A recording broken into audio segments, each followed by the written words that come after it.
Hola, muy buenos días. Como siempre, nos encanta estar aquí con ustedes todos los domingos a las 11 de la mañana a través de Caracol Radio después de Mis Preguntas con Roberto Pombo.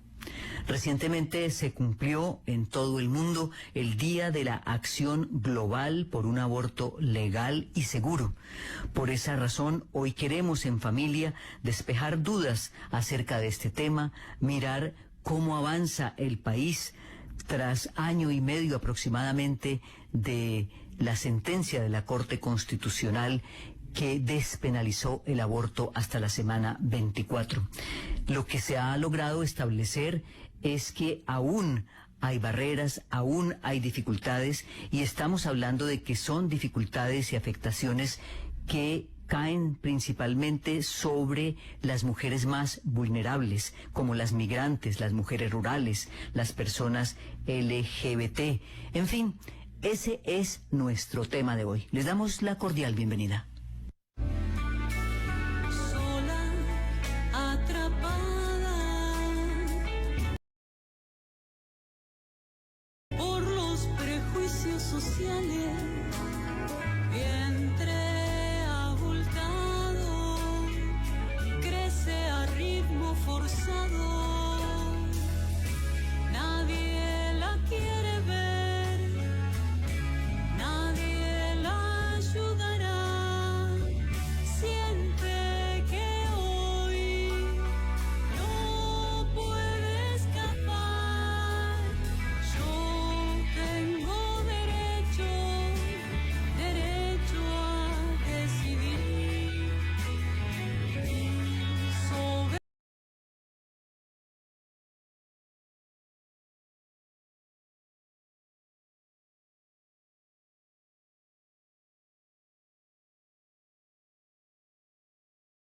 sobre mi cuerpo, solo yo lo debo decir. Y sobre mi cuerpo, solo yo puedo definir. Isidro, buenos días para usted también y cuéntenos con quién empezamos hoy en familia. Judith, muy buenos días para usted y para todos los oyentes. Hoy empezamos este programa con la doctora Ana Cristina González. Ella es pionera del movimiento Causa Justa y además tiene un máster en investigación social en salud y doctora en bioética. Así que ¿quién mejor o qué mejor personaje para empezar este tema tan importante? Doctora Ana Cristina, muchísimas gracias por estar con nosotros en familia. Muchísimas gracias, Isidro y Judith, por invitarme acá, sobre todo a este programa que, como tú has insistido, tiene un carácter pedagógico, que es justamente lo que estamos haciendo desde Causa Justa hace ya un buen tiempo. Creo que lo inicial precisamente, doctora Ana Cristina, bueno, yo creo que nos podemos desdoctorar un poquito hoy aquí, porque estamos en familia. Ana Cristina, ¿qué es exactamente Causa Justa? Bueno, me encanta que me desdoctores, como dices tú acá. Me encanta que me digan Ana. Bueno, Causa Justa fue una iniciativa de la Mesa por la Vida y la Salud de las Mujeres que, en virtud del trabajo colectivo que impulsamos desde el primer momento, se convirtió en un movimiento. Un movimiento que estaba proponiéndole dos cosas al país. Uno, cambiar los términos de la conversación sobre aborto, haciendo trabajo pedagógico con distintas audiencias, movilización social, en calles, en redes, en los medios de comunicación, construyendo argumentos. Un movimiento que se propuso hacer una conversación transparente, pausada, pero argumentada, y que además le propuso a la Corte Constitucional, vía una demanda, que se eliminara el delito de aborto del Código Penal. Causa Justa es ese movimiento que está hoy presente en más de 20 ciudades del país, que está constituido por más de 114 organizaciones y miles de personas de la opinión pública, líderes sociales que se han ido sumando a esta, que sigue siendo una causa vigente, porque nos proponemos además avanzar en la despenalización social, que no es otra cosa que darle legitimidad a las decisiones que hoy, en virtud de la sentencia de la Corte, pueden tomar las mujeres. Ana Cristina, pero ¿cómo entender la actual situación del aborto? ¿En qué estábamos? ¿En qué nos diferenciábamos con otros países? ¿Cómo explicarle un poco mejor a los oyentes ese tema? Bueno, hasta el año 2006 en Colombia el aborto estaba totalmente prohibido. En el año 2006, como resultado de una demanda presentada por la organización Women's Link, la Corte creó lo que se llama el modelo de causales. Eso quiere decir que el aborto empezó a permitirse en nuestro país bajo 3 circunstancias, que eran riesgo para la salud o la vida de las mujeres, malformación fetal y violación, y bajo esas 3 circunstancias no se estableció ningún límite a la edad gestacional. Es decir, que los últimos 16 años en Colombia la Corte resolvió que el aborto era un derecho humano fundamental en esas 3 circunstancias, pero lo dejó todavía como un delito. ¿Qué fue lo que cambió con la sentencia de febrero de 2022 de la Corte Constitucional? Que la Corte despenalizó el aborto hasta la semana 24, eso quiere decir que eliminó el delito hasta la semana 24 y que después de ese plazo la Corte dejó el modelo de causales. ¿Por qué era entonces necesaria, Ana Cristina, una nueva sentencia? Bueno, realmente era no solo necesaria, era imprescindible. Yo creo que una de las cosas que hay que explicarle muy bien al país es que las personas a veces opinan incluso sobre la decisión de la Corte sin conocer la problemática del aborto en el país. Fíjense ustedes que lo que habíamos logrado con la Corte, que fue una decisión muy importante, que como ya señalé, le dio estatus de derecho al aborto, fue una decisión bajo la cual los abortos seguían siendo ilegales. Menos del 10% de los abortos en Colombia, dependiendo de las estadísticas que uno revise, estaban siendo legales en ese modelo. Era un modelo que profundizaba las desigualdades entre mujeres, porque no podían acceder por igual las mujeres, porque lo que nosotras empezamos a entender es que el delito de aborto estaba como en la base, estructuraba las barreras infinitas que las mujeres se enfrentaban para lograr acceder a un servicio de aborto bajo esas 3 circunstancias. Pero no solamente eso, sino que además a las mujeres se las criminalizaba. Es decir, el aborto no era un delito simbólico. Desde el año 2006 hasta la fecha, más o menos 400 mujeres eran criminalizadas y las mujeres además se condenaban, habiendo sido, además, y esto es muy dramático, denunciadas en los propios servicios de salud. Y más aún, sabemos que 1 de cada 3 mujeres en Colombia que fue criminalizada por el delito de aborto, a su vez había sido víctima de violencia o abuso. Entonces realmente lo que necesitábamos era transformar los términos de la conversación, salirnos del paradigma del delito, y creemos que aunque la Corte mantuvo el delito, realmente dio un paso muy importante para decir, bueno, no es delito, confiamos en la conciencia y en la capacidad moral de las mujeres. Hasta la semana 24, bajo sus propias razones, pueden solicitar una interrupción y, por supuesto, como digo yo, lo que ahora viene depende de lo que hagamos en los servicios de salud. A veces yo utilizo un símil que no sé cómo le suene. Cuando hemos hablado, por ejemplo, de divorcio, yo digo, si existe el divorcio en Colombia, no quiere decir que le estemos diciendo a la gente usted se tiene que divorciar. Si usted está contento casado, usted permanece casado, pero existe el derecho a divorciarse. Si existe el matrimonio igualitario, no quiere decir que si usted es mujer esté obligada a casarse con otra mujer o es hombre y esté obligada. Que se despenalice el aborto no quiere decir que usted sí está... Es un símil que además nos sirve para explicar que antes, en otras épocas, en otras luchas, muchas personas se opusieron a que las mujeres tuviéramos derechos. Conquistar el derecho al voto, conquistar el derecho a la educación, cosas digamos que para las mujeres de hoy están dadas, son parte de su realidad. Constituyeron luchas incluso muy violentas contra las mujeres. Votar no fue nada fácil porque nos consideraban ciudadanas de segunda categoría y que no teníamos nada para opinar sobre la política. Lo mismo lo que está en juego en el tema del aborto, justamente, Judith, es la protección y la garantía de la conciencia individual, que a las mujeres se nos trate como sujetos morales plenos, capaces de decidir, y que además se nos proteja nuestra salud y nuestra libertad, porque nuestra libertad como mujeres está ligada a eso que podemos o no hacer con nuestros cuerpos, sobre todo porque vivimos en cuerpos que están sexuados para la reproducción, donde tiene lugar un embarazo. Entonces lo que hace la Corte justamente es lo que tú acabas de decir. Bueno, hoy en día en Colombia no se le va a prohibir a ninguna mujer que se embarace, nunca se ha hecho una prohibición de tal naturaleza, y al contrario, vamos a mejorar la política pública para que todos los embarazos deseados vayan adelante, y primero para que se reduzcan. Recordemos que en nuestro país la mitad de los embarazos son no deseados, pero esos embarazos deseados tienen que terminar en un buen resultado, digamos, con esa gestación. Y al mismo tiempo le van a permitir a las mujeres que no pueden, por alguna razón, propia, llevar adelante el embarazo, interrumpirlo. Y este para mí es el más pacífico de todos los escenarios, porque les permite a las que quieren llevar adelante el embarazo hacerlo, y a las que por alguna razón necesitan interrumpirlo, hacerlo también.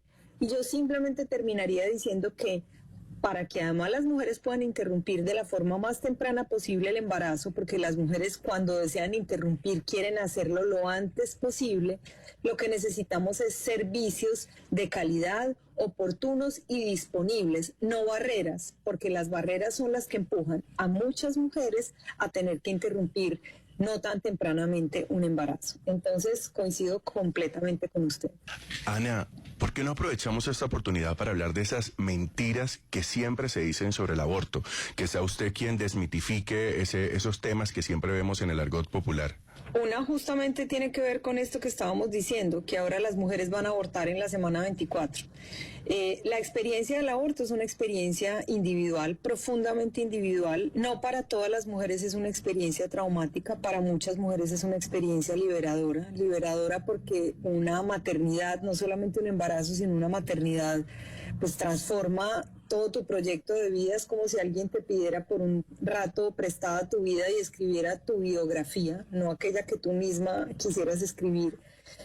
Y las mujeres que abortan más allá de la semana 20 de gestación son el 1% de todas las mujeres que abortan, es decir, son muy pocas, pero esas pocas suelen concentrar los casos más dramáticos y más difíciles de las mujeres, bien sea una situación, digamos, personal catastrófica que te lleva a una decisión en ese momento del embarazo, una malformación fetal que aunque no sea totalmente incompatible con la vida extrauterina, es incompatible con la vida digna de una persona y sobre todo una situación, digamos, que la mujer en un momento evalúa como desproporcionada, o son mujeres que viven en zonas de conflicto, o mujeres que son víctimas de violencia, no solamente que han sido abusadas, sino que se demoran en salir. Y ojo con esto, muchas de ellas son mujeres que fueron expulsadas de los servicios de salud, que llegaron tempranamente y no las quisieron atender, les pusieron barreras, tantas barreras que llegó un momento en que habían superado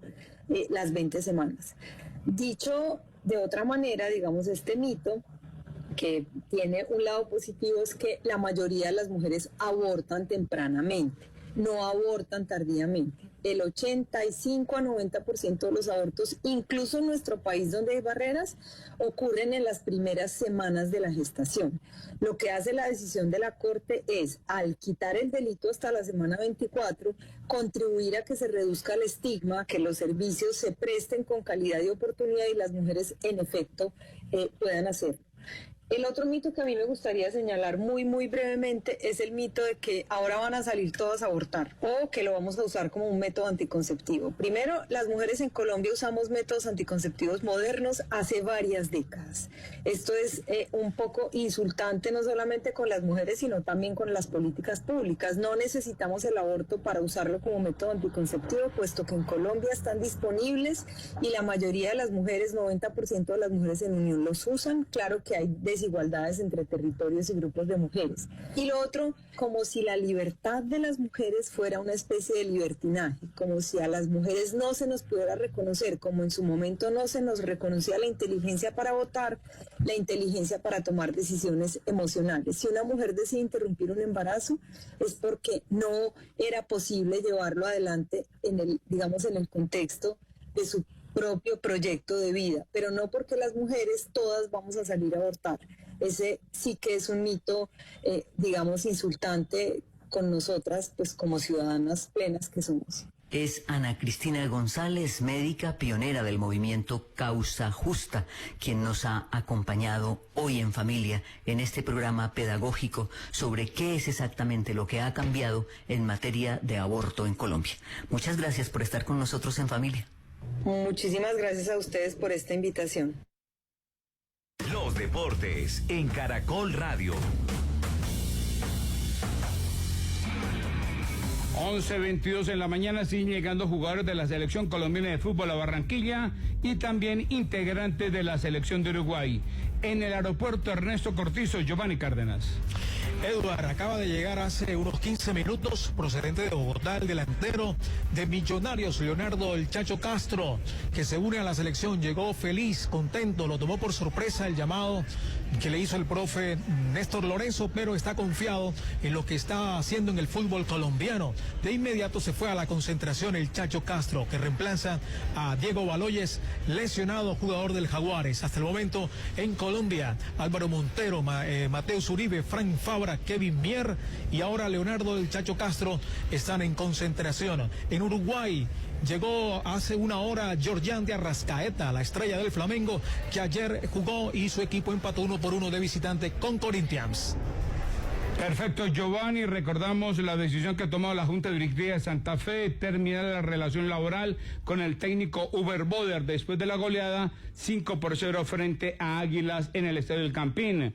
Boder llegó al equipo cardenal a mitad de este año, dirigió 20 partidos, 16 en Liga y 4 en Copa. Acaba de terminar primer tiempo, Manchester City 0, Arsenal 0, siendo local este último. Arsenal primeros 45 minutos, 0-0. Previamente Brighton y Liverpool empataron 2-2, mientras que Wolverhampton y Aston Villa igualaron 1-1. En el Tour de Turquía, Robinson Oyola al cierre de la primera etapa es el mejor colombiano. Sexta posición a 9 segundos del líder Jasper Philipsen. Harold Tejada ocupa el puesto 44 a 10 segundos. Mañana segunda etapa de 166 kilómetros. Y hoy Gran Premio de Qatar de Fórmula 1. Juan Camilo Ortiz. Sí, Edward, en media hora se dará la largada para el Gran Premio de Qatar de la Fórmula 1, donde el recién coronado campeón Max Verstappen de Red Bull partirá desde la primera posición luego de haber asegurado en la clasificación del viernes la pole position. Segundo partirá George Russell de Mercedes, que habló de lo que espera de esta carrera. Tomaremos las lecciones que aprendimos de la carrera sprint. Es bueno que Lewis y yo hayamos usado llantas diferentes porque ahora tenemos información de ambas situaciones, pero obviamente las blandas no serán una opción para la carrera de hoy. Solo tenemos que trabajar juntos y anotar buenos puntos. Detrás de Max y George largarán tercero Lewis Hamilton de Mercedes, cuarto Fernando Alonso de Aston Martin, quinto Charles Leclerc de Ferrari y sexto Oscar Piastri de McLaren, quien ganó ayer la carrera sprint.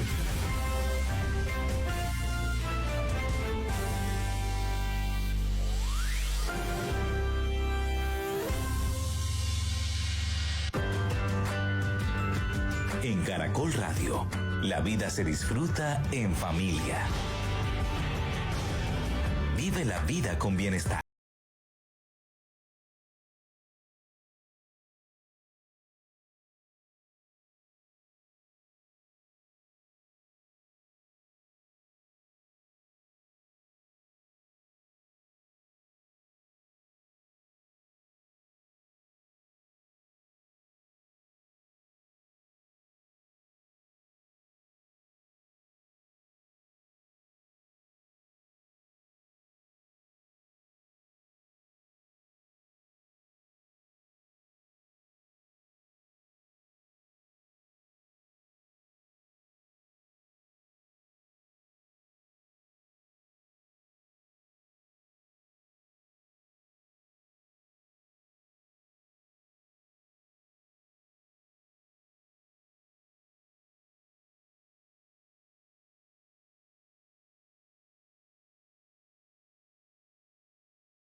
Sobre lo que deberíamos hacer en Colombia para garantizar los derechos de las mujeres tras la decisión de la Corte Constitucional sobre el aborto. Laura Gil es ginecóloga y cofundadora del Grupo Médico por el Derecho a Decidir. El derecho a decidir es precisamente un grupo de médicos y médicas colombianas que abogan por el acceso oportuno e integral de las mujeres a servicios de salud sexual y reproductiva, incluido justamente el aborto. La primera pregunta, doctora Laura, ¿va en aumento el número de abortos a raíz de la sentencia? Muchas gracias, Judith. Buenos días. Esta es una pregunta muy importante, porque esa es precisamente una de las razones por las que la Corte tomó esta decisión. Y es que los abortos suceden bajo la legalidad o sin ley. Es decir, que el aborto sea un delito no previene que las mujeres aborten porque las toman esta decisión por razones muy personales y profundas. ¿Cuál es la diferencia? Que ahora van a abortar de manera segura, es decir, bajo los protocolos del Ministerio de Salud y de la Organización Mundial de la Salud, y esto va a hacer que haya muchas menos complicaciones o sufrimiento por aborto inseguro. Pero el número de abortos va a ser exactamente el mismo. Doctora Laura, pero ¿por qué se amplió a 24 semanas? ¿Era realmente necesario tomar esta decisión? El tema de las 24 semanas es muy importante y mucho el foco, la atención se ha ido a ese tema. Pero miremoslo desde la salud pública, ¿qué significa? Primero, la gran mayoría de abortos suceden en las primeras 12 semanas. ¿Cuál es la probabilidad de que una mujer decida abortar a la semana 20 o más allá? Es menos del 1%. Menos del 1% de los abortos suceden en esa edad gestacional. Pero muy importante, ¿quiénes son esas mujeres que solicitan los servicios en esa edad gestacional?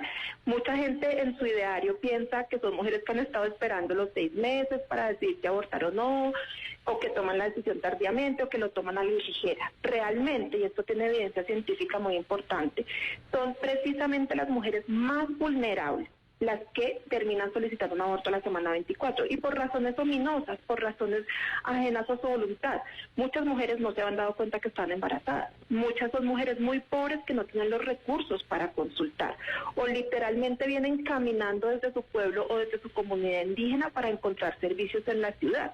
Muchos habían sido víctimas de violencia y se encontraron en un círculo de violencia que no les permitía consultar oportunamente.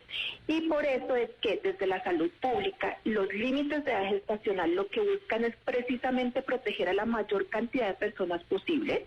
Esto lo hacemos incluso permitiendo hasta las 12, 14 semanas. Sin embargo, no podemos dejar por fuera precisamente a la población más vulnerable. Y también una razón muy importante de salud pública, cuando se crean las leyes de liberalización del aborto, es buscando evitar las muertes maternas y las complicaciones. ¿Cuáles son los abortos inseguros que más se complican? Precisamente los que suceden por encima de las 20 semanas. Entonces, aquí la pregunta no es si era necesario ese límite, aquí la pregunta es cómo queremos abordar este tema. Queremos que la mujer, que ya nos imaginamos que es una mujer vulnerable, con problemas importantes, que tiene 24, 23 semanas y quiere abortar, queremos que el mensaje nuestro sea: venga al hospital ya que ya decidió abortar, le doy orientación psicológica, le doy asesoría anticonceptiva, lo hacemos bajo los métodos éticos y modernos que están establecidos en nuestros protocolos. O quiero que mi mensaje sea: yo sé que usted va a abortar porque ya lo decidió, porque además todos los médicos y médicas sabemos que eso sucede, vaya y lo hace de manera clandestina, con alto riesgo de complicarse por las semanas que tiene, y si se llega a complicar, ni siquiera venga al hospital, porque eso es un delito y voy a llamar a la cárcel. Entonces, ¿qué pasa? Que las mujeres terminan consultando cuando ya están a punto de morirse por una complicación, por miedo a ser judicializadas. Entonces, aquí la pregunta no es si queremos que haya aborto a las 24 semanas, porque nadie quiere abortos a las 24 semanas, ni siquiera las mujeres que terminan decidiéndolo. Es un punto extremo al que llegan algunas mujeres y que nadie quisiera que llegáramos ahí. La pregunta es: ¿queremos que esas mujeres que requieren un aborto a las 24 semanas les demos la espalda como sistema de salud y terminen muriéndose o teniendo complicaciones? No, aquí la respuesta es: tenemos el deber de cuidarlas y de brindarles los mejores servicios posibles. ¿Qué decirle, doctora Laura, a quienes opinan que lo que debería hacerse en política pública es reforzar la prevención, reforzar los métodos anticonceptivos, en lugar de reforzar la posibilidad de un aborto tardío? Es interesante porque, claro, hay que reforzar la prevención y en eso venimos. Los programas de planificación familiar en Colombia vienen funcionando desde los años 60. En este momento el 75% de las mujeres colombianas sexualmente activas utilizan métodos anticonceptivos modernos. Tenemos políticas de educación sexual, pero claramente esto no es suficiente. ¿Por qué? Porque todavía falta información.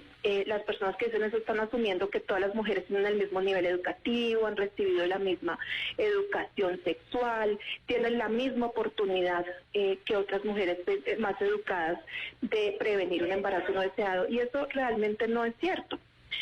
Muchas mujeres viven en una realidad muy distinta y requieren también de servicios de aborto, porque los embarazos no deseados siguen sucediendo. De hecho, el 60% de los embarazos no son planeados. A pesar del buen uso que tenemos de anticonceptivos, muchas mujeres reciben información inadecuada, reciben negativas y barreras de acceso cuando requieren de anticoncepción.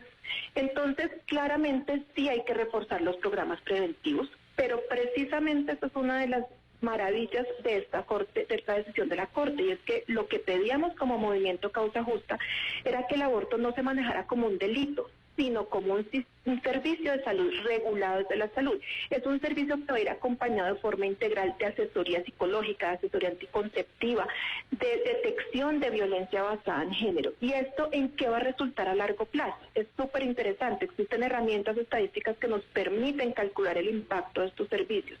A largo plazo va a haber menos embarazos no deseados y menos abortos inducidos, precisamente porque al ser un servicio integral estamos ofreciendo una solución al problema básico, que es el problema de no haber podido acceder a la anticoncepción. Si tuviéramos todavía aborto inseguro, ilegal, clandestino, simplemente las mujeres iban y abortaban, si corrían con suerte recibían un anticonceptivo, pero en la mayoría de los casos no, porque precisamente no se trataba de un servicio integral. Ahora, que es un servicio de salud, ya no es un delito, sino un servicio de salud, las mujeres tienen derecho a acceder a todo el paquete de salud sexual y reproductiva para solucionar todo de raíz y que no tengan que volver a enfrentar un embarazo no deseado. Doctora Laura, ¿cuáles serían esos beneficios de salud pública que trae la legalización del aborto? Claro que sí, digamos que los más grandes, el más grave, pero no el más grande en números, es que se evita la mortalidad materna por aborto inseguro. En muchos países se ha visto, de hecho en todos los países donde se ha legalizado el aborto, la mortalidad materna por aborto inseguro cae casi que a cero. Por ejemplo, en Uruguay, en Argentina, en Estados Unidos en los años 70. Y eso mismo esperamos ver acá. Se calcula que todavía en Colombia existen 70 muertes por aborto inseguro cada año. Y esto deja de suceder cuando las mujeres saben que pueden acudir a su servicio de salud a pedir un aborto seguro, que tiene una probabilidad de muerte muy, muy, muy baja. Se calcula de 1 en 1.000.000 de mujeres, mientras que la probabilidad de muerte cuando es un aborto clandestino e inseguro puede llegar a ser hasta de 30 por cada 100.000 mujeres, que es muchísimo más que la del aborto seguro. Digamos que ese es el primer beneficio. Pero hoy en día la mortalidad materna por aborto ha cambiado mucho en Colombia. ¿Por qué? Porque las mujeres en toda Latinoamérica descubrieron el misoprostol en los años 80 y ya no vemos esos abortos con ganchos y con cebollas tan frecuentemente. Todavía suceden, pero ya suceden mucho menos. Entonces digamos que la mortalidad existe, es muy importante evitar la mortalidad materna, pero existen otros beneficios también muy importantes, que es un poco lo que mencioné en mi respuesta anterior, y es que al volverse un sistema integral, las mujeres van a tener mejor acceso a la asesoría anticonceptiva, porque esto tiene que ir acompañado de una política pública en la que los servicios de interrupción del embarazo ofrezcan toda la gama de anticonceptivos y una asesoría anticonceptiva buena, no de afán, no sesgada, sino buena, que le permite a la mujer escoger el método que mejor se ajusta a sus necesidades y que con seguridad lo va a continuar y le va a hacer efectivo. Entonces, no solo estamos hablando de evitar muertes maternas, sino de nuevos embarazos no deseados, de morbilidad, es decir, de complicaciones maternas por nuevos embarazos no deseados, y de educación que van a recibir las mujeres al poder acceder a un aborto dentro del sistema de salud. También tenemos que pensar en los derechos.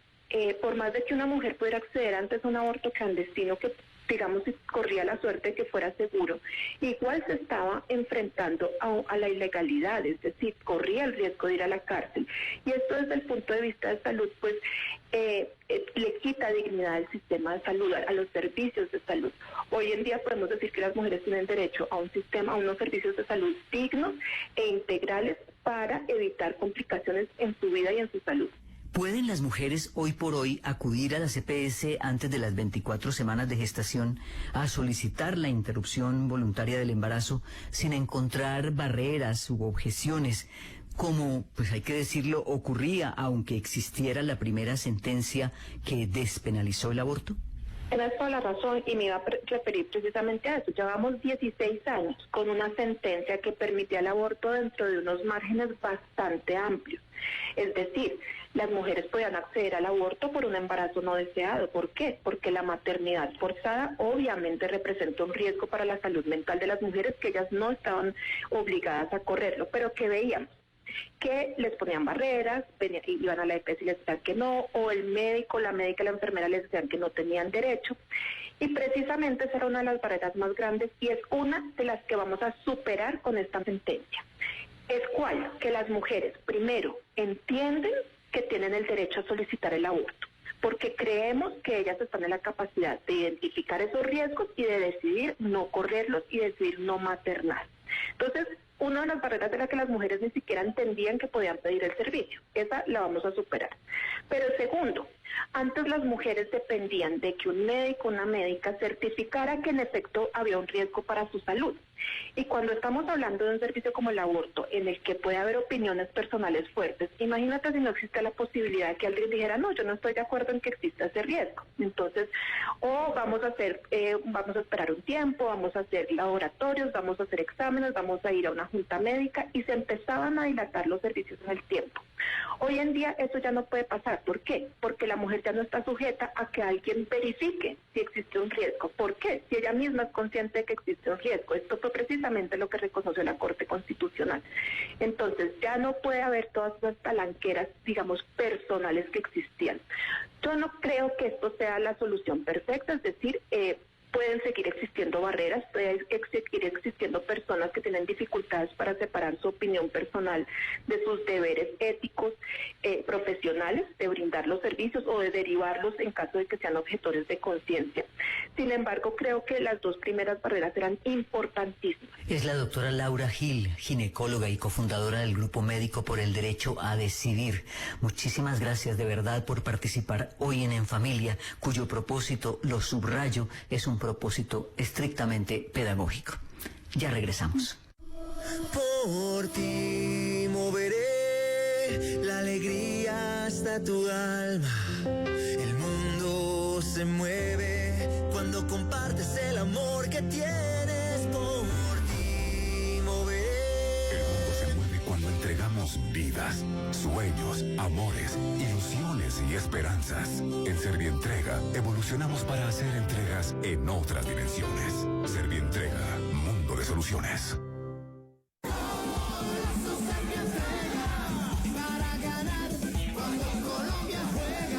Participa y gánate el carro de Cuadrado, pero sin cuadrado. ¿Qué dijeron? Navidad, pues. Ganar es muy fácil. Realiza envíos mayores a 14,000 pesos hasta el 20 de diciembre del 2023 y regístrate en golazoservientrega.com. Entre más envíos, más posibilidades de ganar el carro de Cuadrado y muchos premios más. Autoriza Coljuegos. En familia, vive la vida con bienestar.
para conversar en esta oportunidad con Isabel Cristina Jaramillo Sierra, abogada de la Universidad de los Andes, doctora en leyes de la Escuela de Derecho de Harvard, una persona muy conocedora de estos temas.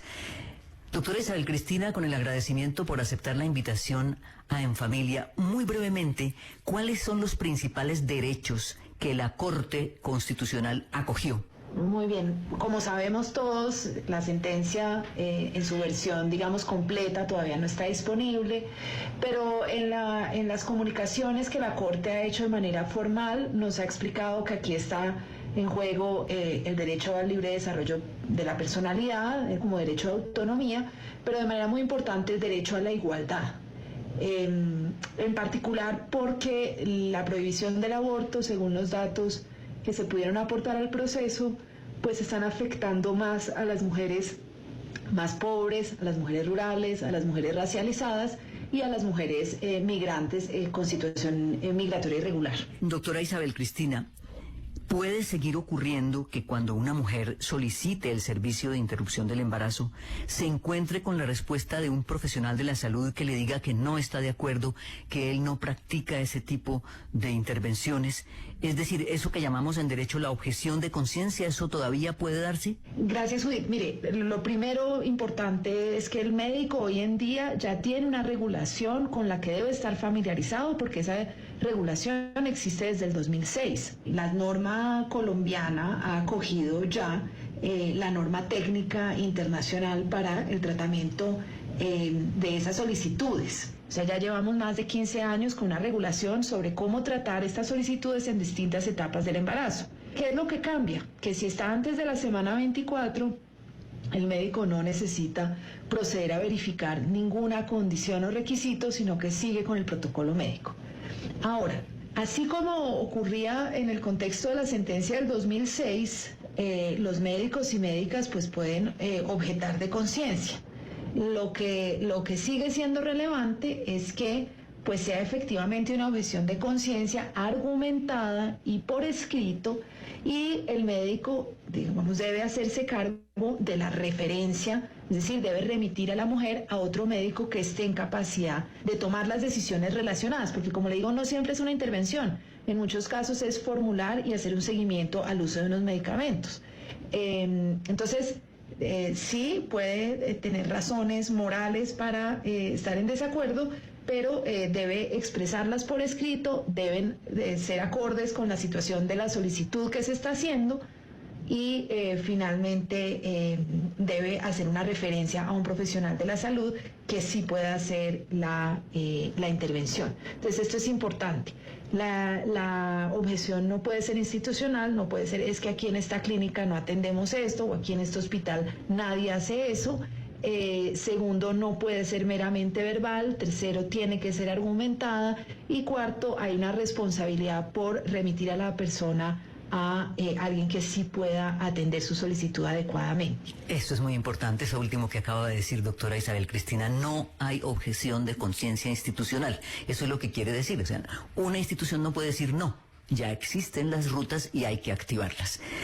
Ya a manera de cierre, doctora Isabel Cristina, en la situación en que estamos, hasta la semana 24 está despenalizado el aborto en Colombia. Pero el ideal y el camino que seguramente ustedes están siguiendo en el litigio es lograr que ninguna mujer vaya a la cárcel por abortar. ¿Por qué no debe ir a la cárcel una mujer que aborta? Estas circunstancias que se habían resaltado en la sentencia del 2006, pues siguen siendo importantes en explicar los abortos que existen hoy y porque esos abortos no se pudieron hacer, porque el sistema no fue capaz de reconocer la situación extrema en la que están las mujeres. Pues ahí hay un primer argumento. Tenemos un sistema tan inflexible que no reconoce ni siquiera estos extremos, pero tenemos otro argumento, y es que no deberíamos utilizar este mecanismo para la persuasión, porque hay muchas otras formas en las que a las mujeres les está resultando imposible tomar buenas decisiones sobre su reproducción, y necesitamos trabajar en todo eso antes de utilizar la medida penal.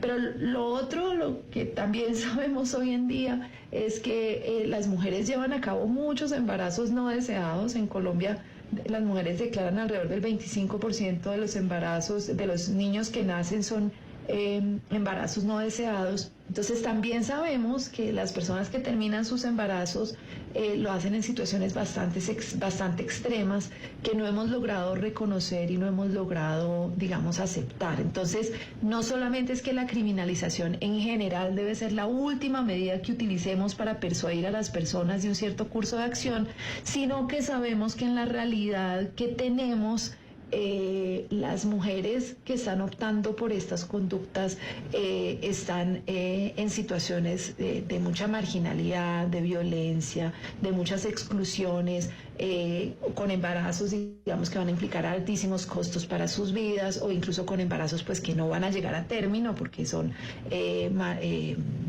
digamos, hay una malformación que es incompatible con la vida. Entonces, si como sociedad creemos que en principio una vez uno queda en embarazo debería llegar a finalizar ese embarazo, pues deberíamos utilizar otros mecanismos de persuasión antes de acudir a la cárcel. ¿Cuáles otros? La educación sexual, el acceso a los anticonceptivos, tanto de medicamentos como los anticonceptivos de barrera.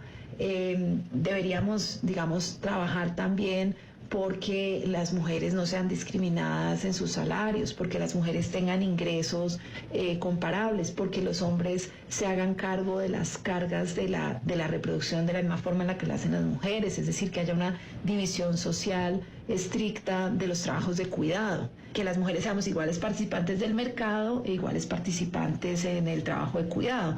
Todos esos cambios sociales son cambios por los que podríamos, digamos, trabajar antes de utilizar la cárcel como mecanismo de disuasión. Esa es, digamos, yo creo que una razón muy importante para pensar en esto. Se suma ahora a nuestra conversación de hoy en familia Juliana Martínez, integrante de la Mesa por la Vida y la Salud de las Mujeres y la Secretaría Técnica de Causa Justa, porque queremos actualizar lo que está sucediendo en este momento, después de transcurrido prácticamente año y medio desde la emisión de la sentencia de la Corte Constitucional sobre despenalización del aborto. Juliana, bienvenida a En Familia.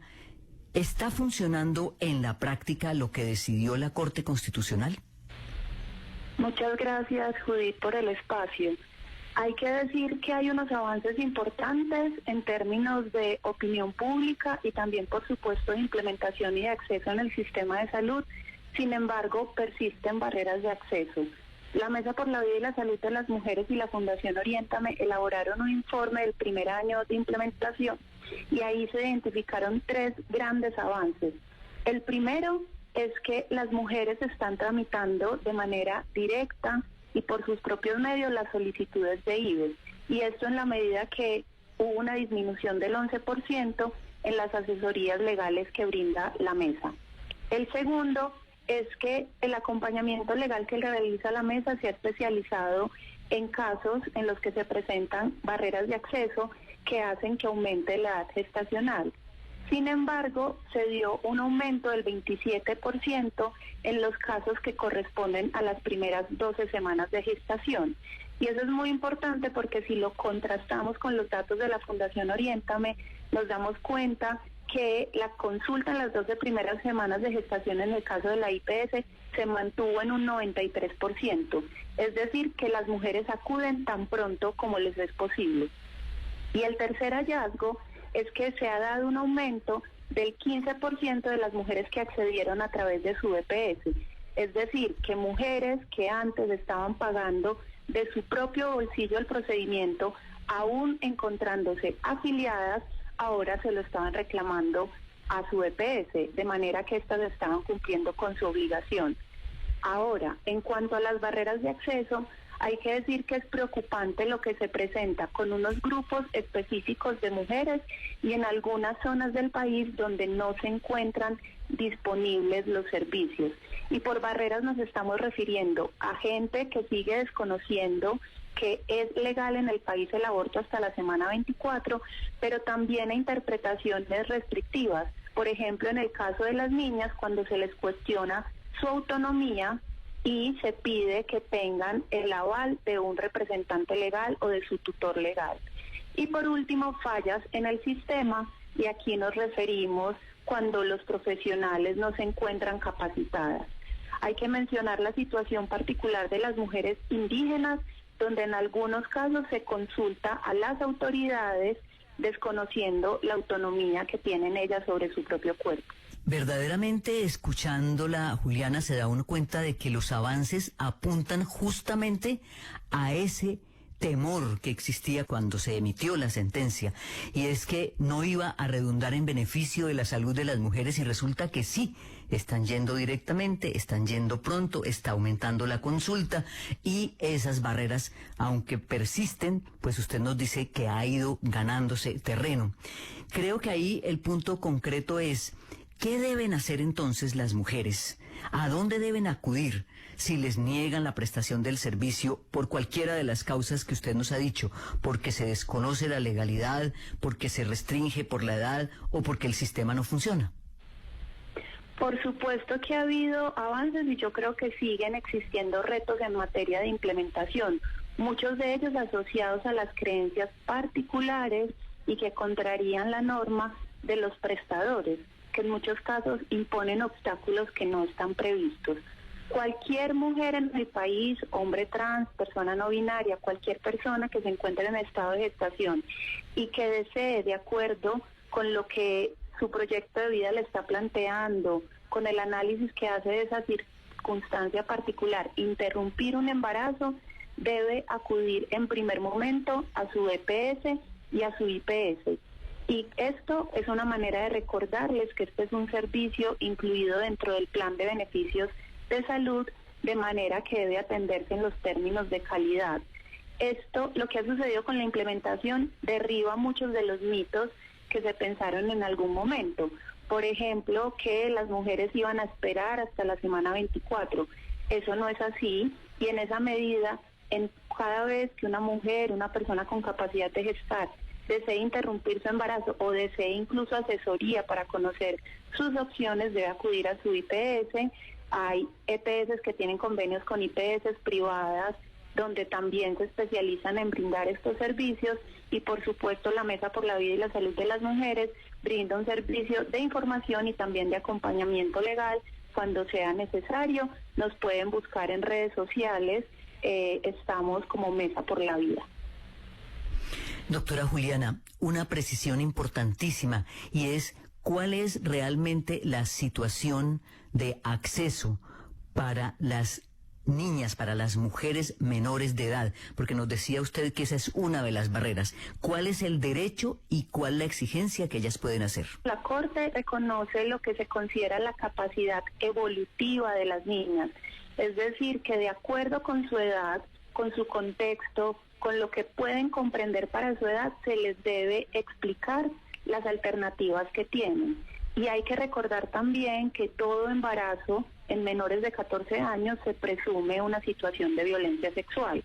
La resolución 051 del 2023, en la que el Ministerio establece el paso a paso para que los agentes del sistema de salud aborden y brinden la atención de este servicio esencial de salud, que es la interrupción voluntaria del embarazo, contempla que las menores tienen la capacidad para brindar el consentimiento.